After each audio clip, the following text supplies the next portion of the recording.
Hi guys, Tyler from T.N.T. Garage and Performance. Today we've got a super special video coming at you because not only am I taking Project Brute Farce out that we finished up in the last episode, we're using it as a tow rig to go get a car, and you guys are gonna want to stick around for this one that most of you have never even heard of, let alone seen one. So very cool car, something I've had in the back of my head to build something really cool out of. So let's jump in the truck, we'll head down, get it grabbed up, and have you guys take a look at it. So let's get to it.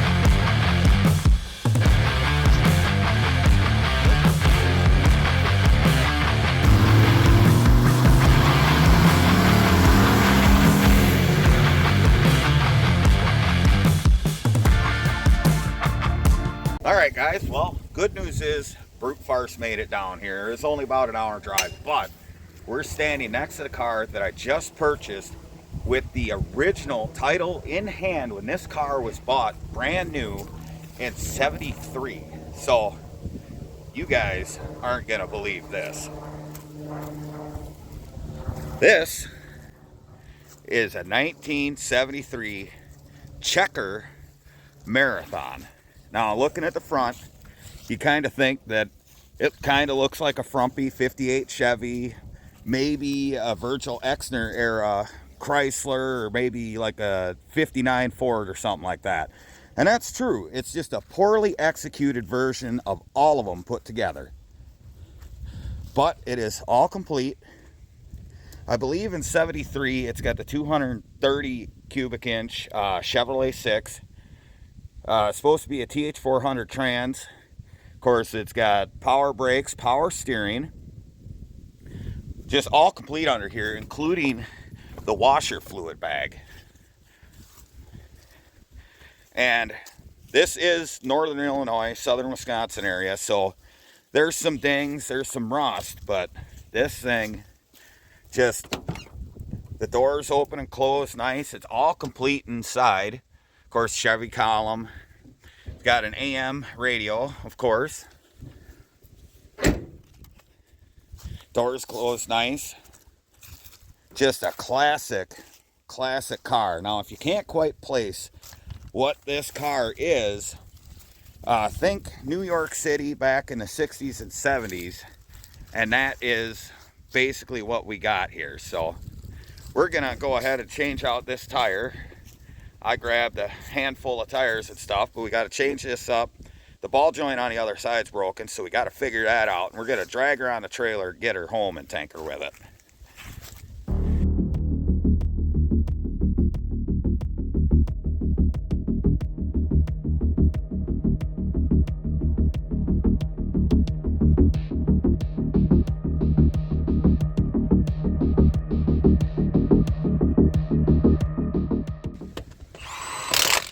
Remember, the torque on these wheels is yes. Yeah. 46 Ugga-Duggas. Oh yeah. Proper torque for most of these is turn it till it snaps and then a quarter turn less. Right.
What's that? See if we got any lights or anything. Oh, yeah. Yeah, we stole the battery out of old brute first and see if we can get this thing to start up. Check some lights and stuff. Can't get in it. Guessing that. I see a light. Yeah, we got headlights over there, parking lights. Nice. Markers don't work. Any tail lights work? You got any tailage? No tail lights. Nothing in the back. Yeah, they said the wiring was pretty shoddy on these. Oh my God! Look at this. What's that? Oh, the license plate light never works. That never works. The one light that doesn't ever work. Well, I suppose before we put fuel down the carburetor, we'll see if she cranks. How do you turn that on? I think that's on the inside. No, unless the key is on. Well, let's see if she cranks. I think it's in park. If the key, oil pressure light's on. if the key works. Oh, look at that. I hear like a tinging. I don't know if the fan's hitting something. Probably the rate. Oh, fucking jumper. Oh, yep, she's winding up. Well, I turned instantly. Yeah. Cool. Not a ton of juice in the battery, but Well, that's why I got a battery charger. that the brakes work perfect. Pull down there. We can light her on fire.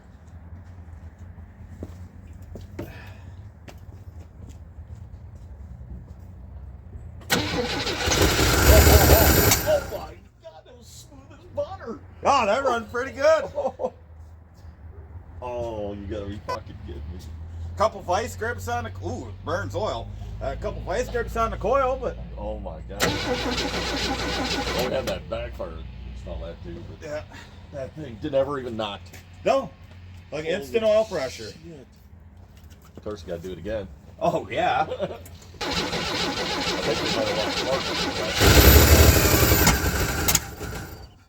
That's just because running leaner, timing way off. Timing could be way off. That's what it almost sounds like. All right, that tumbler is all fucked up, isn't it?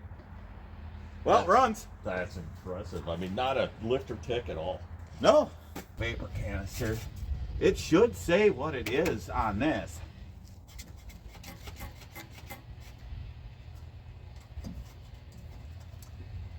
$250.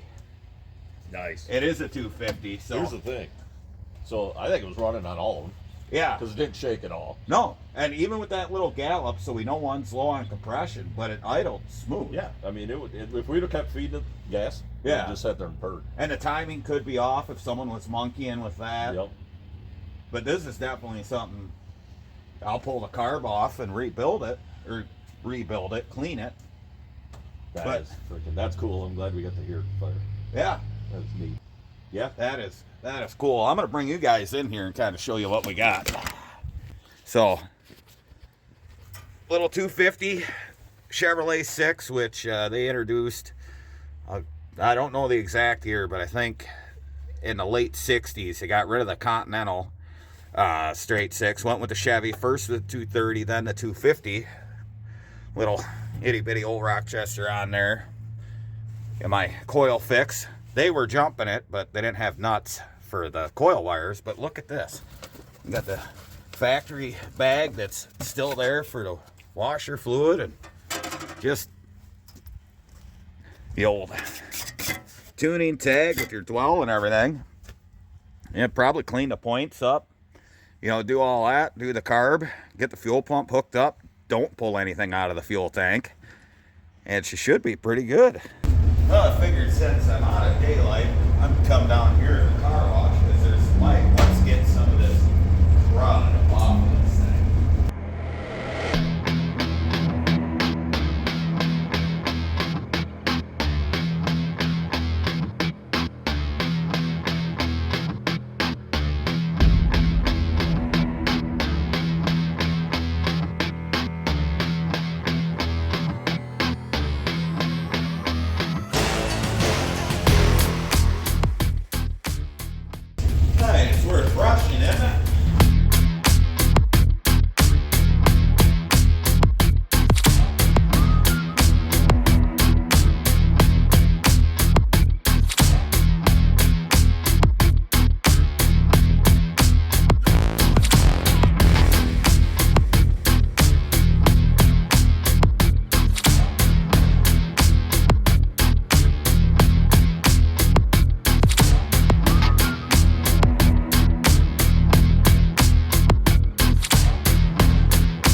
it's wet now, so that's a plus. You can actually see with some moisture on here that this old purple color was kind of cool. Now, if you really want to see what the plan is for this car, we'll have to wait until daylight. But now we got a lot of crud blowing off, then go home and relax, and we'll see you guys in the morning.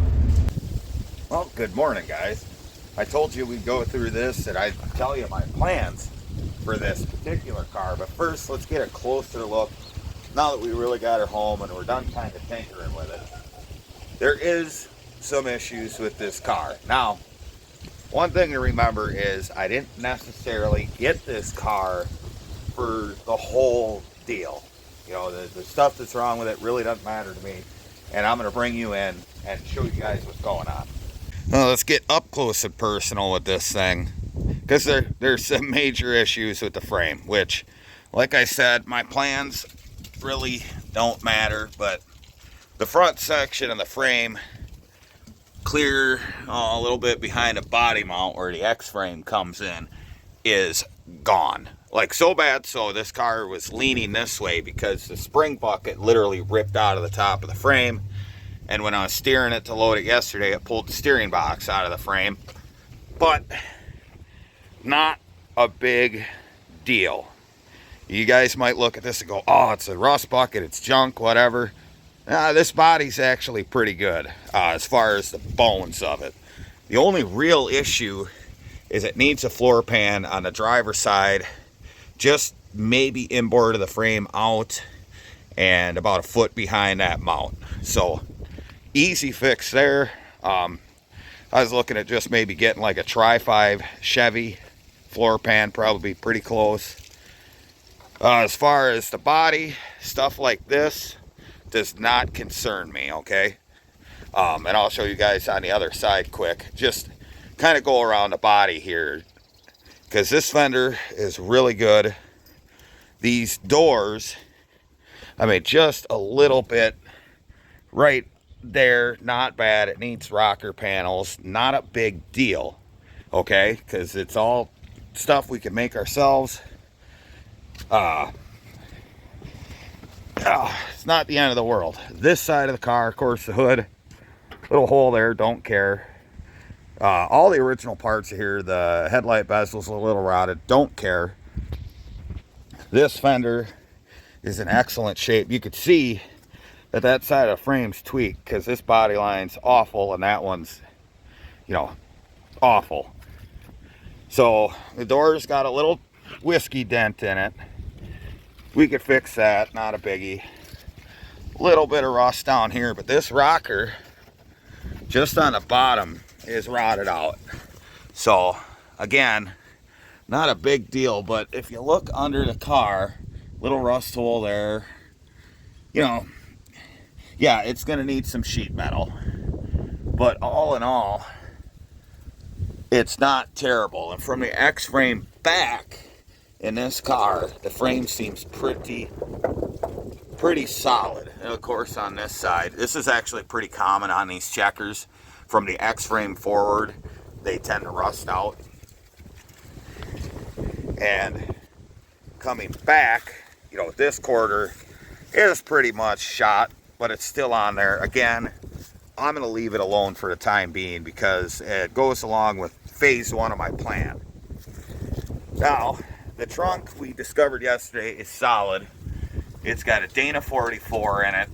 A lot of these cars had posi. They had lower gears, meaning higher numerical values, so it's going to be a good rear end for the time being. Sheet metal back here is in great shape. You know, little hole down there. All stuff that can be easily patched. The big thing is the roof's not rotted out. Now this car was a vinyl roof car, and thankfully it rotted right off because there's not really any rust around the window, which is a plus on these. And the roof isn't rotted out, and the same goes around the windshield. It's not rotted out, and honestly all the glass in this car is perfect. Now the key is with this car is basically I want the body. Could I use most of the frame? Yes, and we have options. We can either cut the front of the frame off and do like an F-body subframe, so like a second gen Camaro Firebird subframe forward, or use, I was thinking of like a G-body or A-body Chevy frame and stretch it to the 120-inch wheelbase that this car is. Now looking at it, you think it's huge, but it's only a 5-inch longer wheelbase than a Tri-5 Chevy. The overall length is pretty close. But yeah, this whole frame's gone. You can see that bucket's up in there. So I'm gonna jam a bunch of stuff in there to try to keep that upright, like boards and blocks and stuff like that, so I can put the wheel back on and actually roll it off the trailer for now. So I'm gonna set this down and try and figure that out. I kind of got that set up.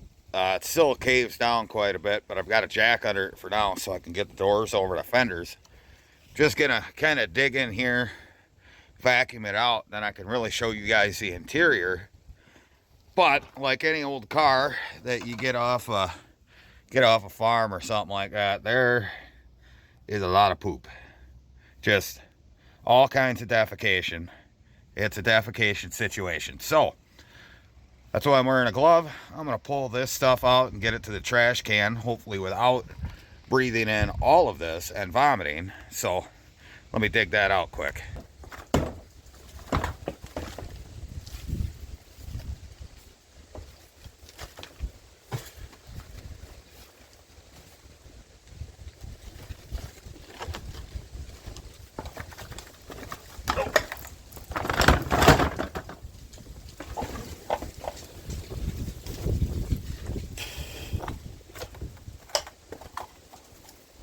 Another license plate.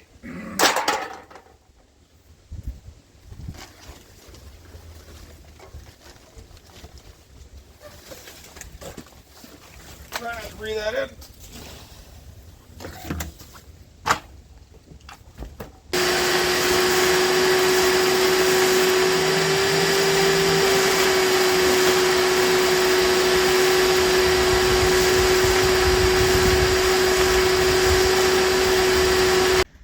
Oh, there we go. We got a majority of the poop off the floor.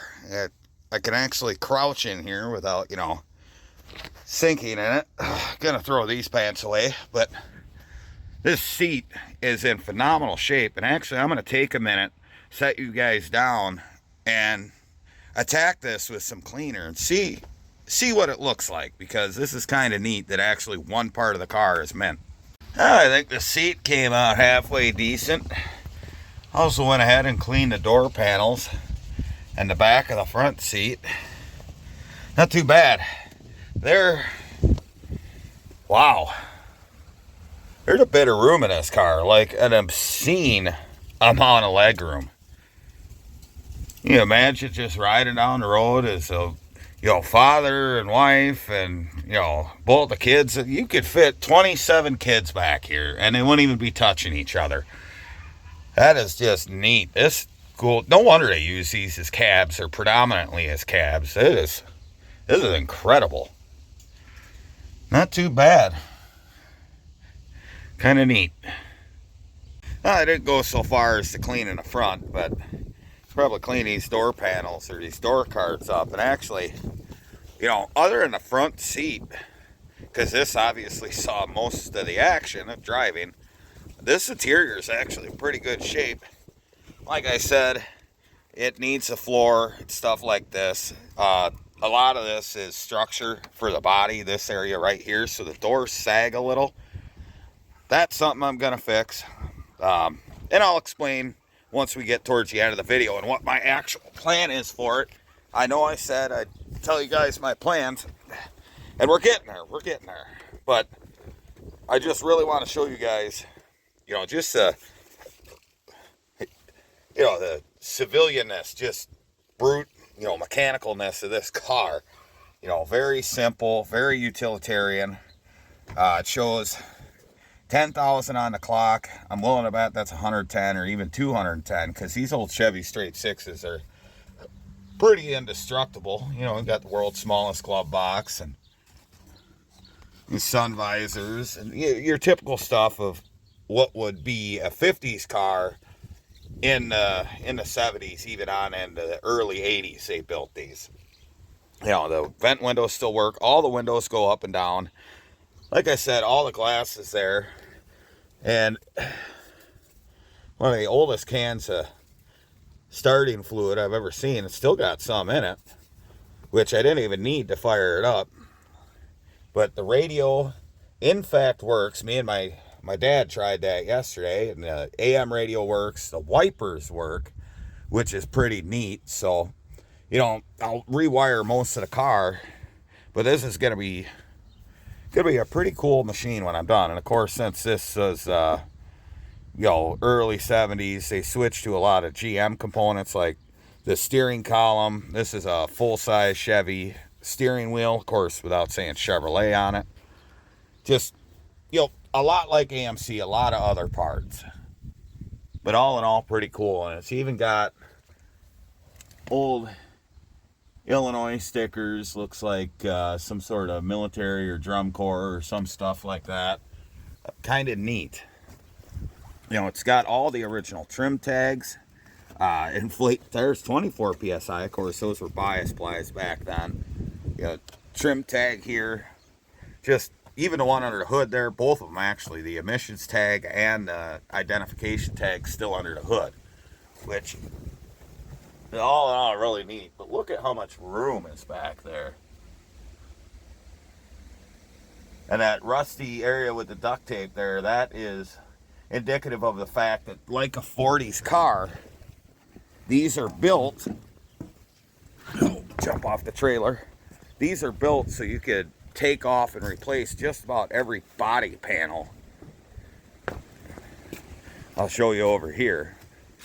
So this whole outer quarter is just bolted on.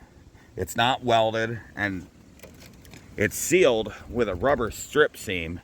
There, the fender butts up against it, much like a old Chrysler or something like that. It's just bolted right on. This seals it, and that's why they rust along here.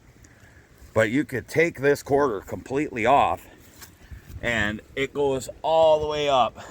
I don't know. There you go. See how it goes all the way up to that inside rust? That's why these wheels would turn and just heave crap up in there, because there's no inner wheel tubs.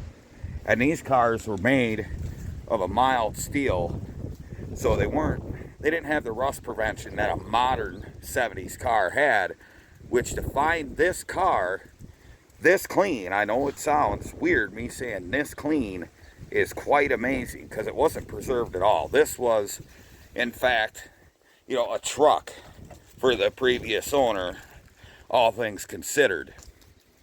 But I'm happy it's complete. Yes, it needs work. Just remember that. It needs work. It needs some sheet metal inside. You know, but outside, pretty much going to leave it be. We're going to preserve what's left. We're going to fix the frame and all that. So let me kind of reconfigure here. And I'll tell you my plans and a little history of the Checker, because it's a forgotten piece for the most part of automotive history that I find quite interesting. Well, I know you guys are saying to yourselves, what is a Checker and why should I care? Well, Checker is all but, to a few purists and collectors, a long forgotten piece of automotive history. It was founded back in the earlier 20th century, predominantly in the 30s, and they just made, you know, your typical automobiles, a lot like the other big three were offering, a lot to fleet, stuff like that, built fairly robust. But Checker really didn't come into prominence until the 50s. The A9 taxi cab was pretty recognizable, and then this really set them apart, which this was developed in the late 50s, released as far as consumer use in 61. And what it is it's a Checker A11 or A12, A11 being the taxi cab and the A12 being the passenger car. Now in the early days, the A11 was just taxi cab. That was it. And the consumer variant was called the Superba. There's ways to tell them apart from the early days.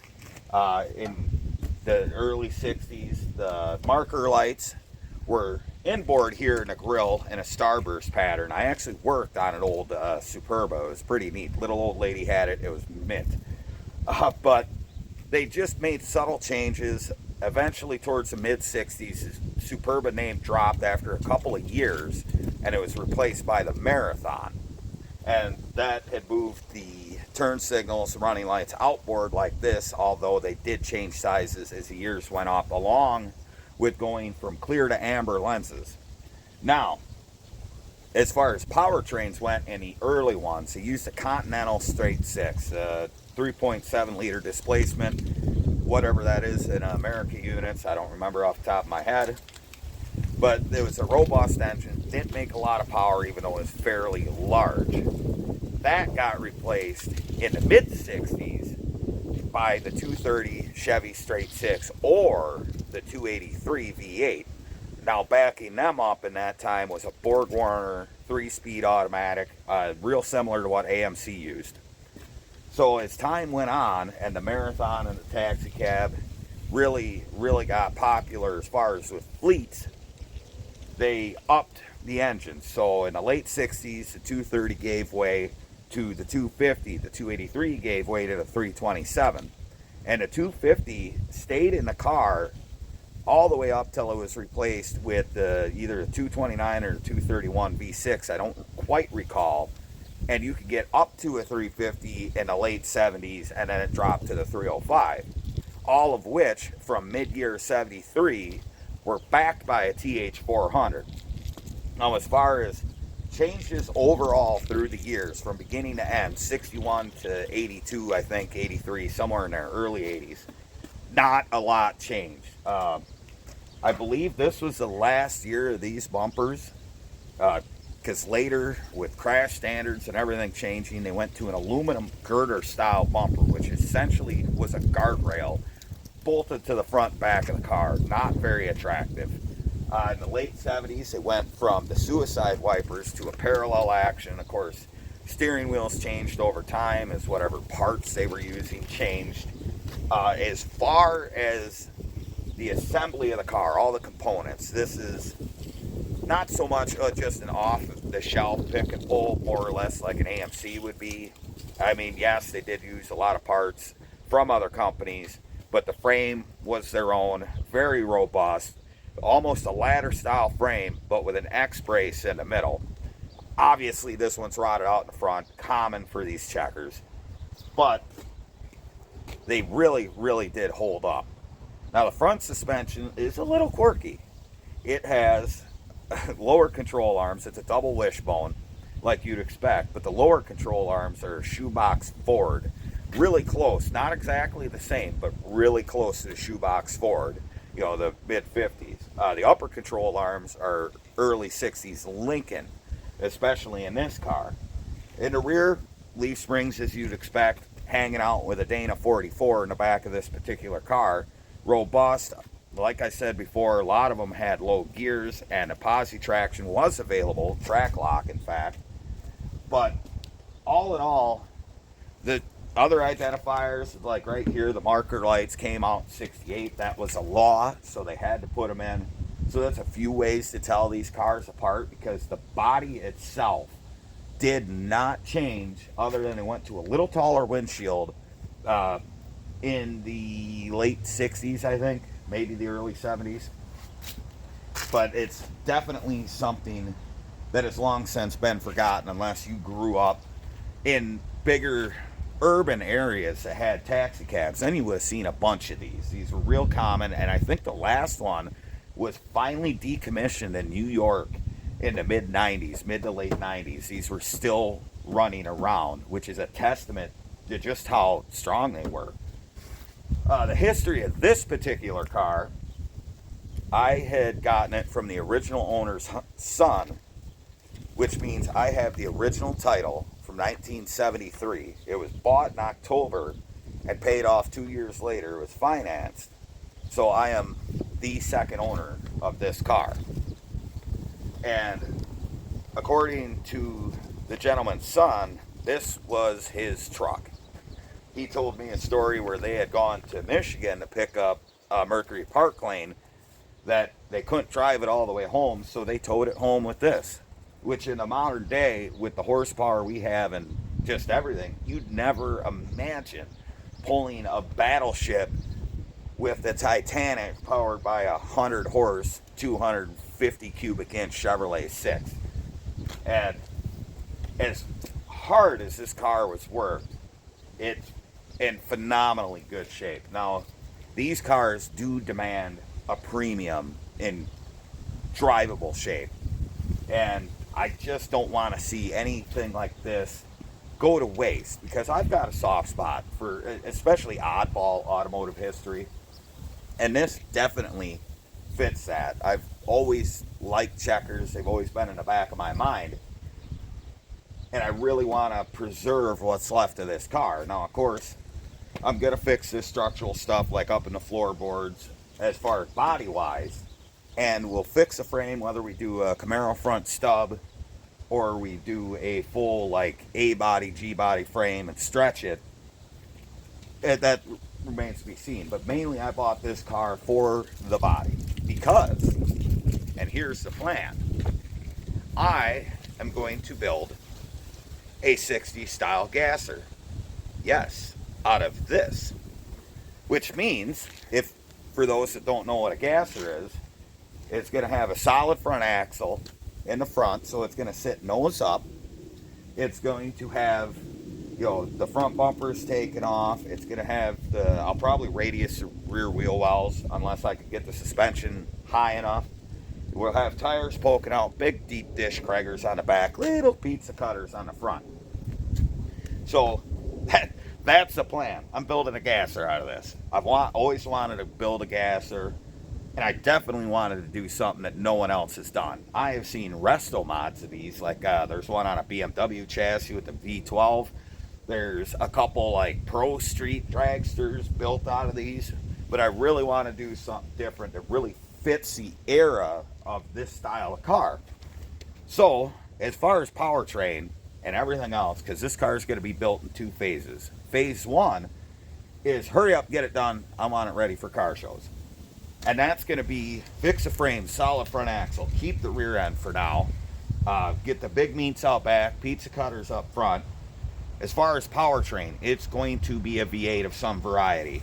As far as the engine in here goes, this 250 runs good. It's low on compression on one cylinder. You could hear a slight gallop when we were playing with it.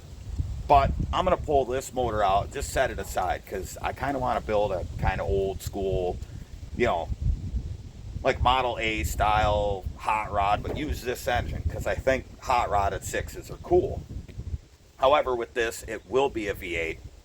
It'll be anything I can get my hands on. I've got some small blocks laying around. I've already done one, but could be a Mopar small block, could be a Mopar big block, could be a Chevy big block, could even be an LS. Who knows? Not really looking to do a Ford motor. I'm not a big fan of Fords.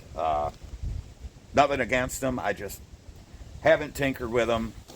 And, so it's going to be Mopar or Chevy. It's going to be backed by a 4-speed manual transmission for now. Eventually move up to something with more gears, but in no way is it ever going to be an automatic. So that's pretty much the gist of this car for phase 1. Preserve the body as it is. I'll try to buff some of this paint out, save the patina on the hood, take the rest of the vinyl off the roof, and just kind of keep it as is, but preserve it so it doesn't get worse. Phase 2 of the car will make it, I want to make more of a serious gasser with it, so it'd mix the body up nicer, things like that. Put the genuinely powerful motor in it, big block, I'm thinking big block Chevy. And of course, any phase of this car is going to have a tunnel ram with dual quads sticking through the hood with the scoop, because that is the look I'm going for. This tank, nose high on cheater slicks in the back, with a scoop sticking through the hood, a 4-speed, and fender well headers, which it will have in phase 1, with drop down pipes. Yeah, I think that'll be pretty cool. So that's my plan with this car. That's why I bought it. Hopefully you guys are, kind of enjoying this little walk down memory lane that you might not even known about, and looking forward to seeing this thing rumble in the car shows, looking like who knows what, and letting people guess what it is, because not a whole lot of people know what a checker is. They're going to look at it and probably think 58 Chevy at first until they get a good look at it, go, nope, that's way too frumpy. But that's what we're going to get at with this car. It's going to be more of a midwinter project. I've got a couple other things coming up I want to do first, but I think this is going to be a fun build. Now, the parts that I will be taking off of this car, like the bumpers, I will sell to someone who is restoring a car. It's got a full set of factory hubcaps and a couple other pieces that I'm not going to use for this build and probably will never use are going to be sold. So, I mean, that's the long and the short of my plans with this car.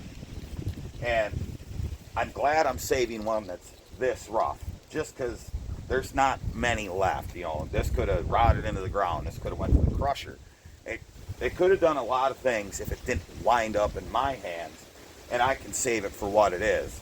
And I'm kind of glad it's this rough, because I, one, wouldn't want to spend the money on a nicer one, and two, I wouldn't want to cut it up to make a gasser. And not that I'm really going to destroy this car in any way, but if I cut the quarters to fit the tires, it's not going to hurt anybody's feelings. So that, I guess, concludes this here history lesson. So if you enjoyed this and you want to see more, go ahead, go down, like it. You can share it, even hit subscribe. And every time you hit subscribe, it helps me do more stuff like this and get projects like this. I'm glad my dad came along with me to help me out. My son's been on a channel, and I want to make this a family thing for the three of us, because my dad was the original hot rodder. I learned everything I know from him, grew off of that, and I'm teaching my son. So every time you guys subscribe, we can do more stuff, and you can see more stuff. It's a win-win.